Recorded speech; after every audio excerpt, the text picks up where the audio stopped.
Mark tries TIG welding. So, it's been a while. Okay, so Touch this to this. no, it's not stick welding. Don't hold it like this. You want that kind of like this. So you run this with your finger. Yeah. And that way you have better control. And you want this just above the steel. Yeah. And then you want to dip this one. So if you're right hand, yep, put this on the back side. That way you don't dunk that. Like you did. Yeah, no, I burnt the hell out of that. Marc, and you can melt that together without the filler rod. Well, maybe not with that gap, but... That's close enough? Hold on. No. A little closer. Closer. Yep, right in there. There you go. Work it back and forth. Work it back and... Nope, nope, nope, nope.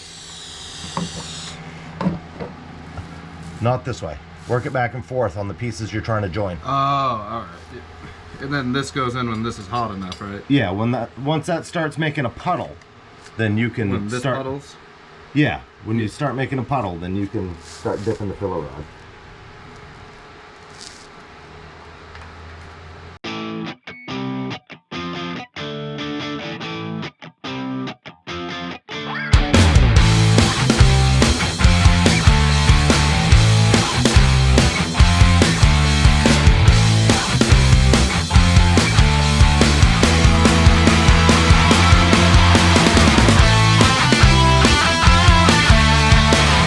No, but what you need to do is, you were doing good, but as soon as you tried to put your filler rod in, you lifted your torch.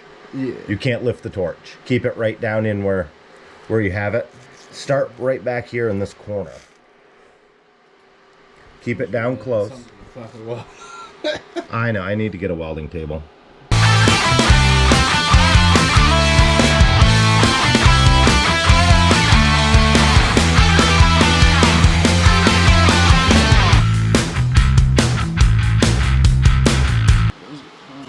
Yeah, I know it gets hot. I mean, it's gotta melt that steel.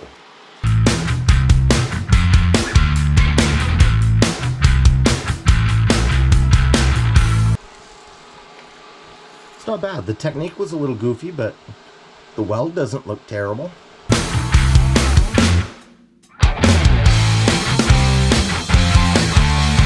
Once you get dip, something... pull, dip, pull, dip, pull.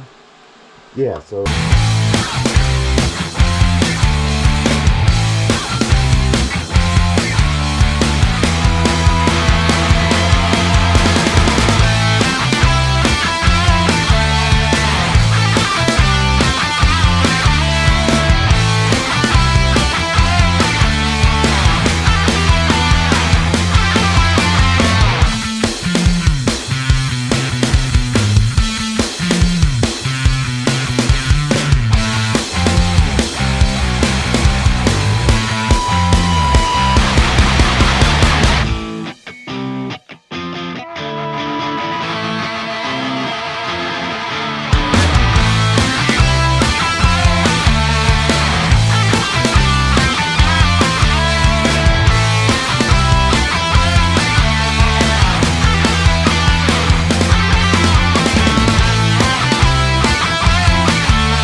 I'm just afraid to get this stuck to there, because I know... That's part of learning, dude. Part of learning. You've already screwed up my mower 100 times. Yeah, it's not the cleanest material. It probably should have been cleaned, but... Stop touching that. That's hot. I didn't think it was that hot. Yeah, no, it's melting steel. It's warm. Would this be too contaminated? For what you're doing, probably not.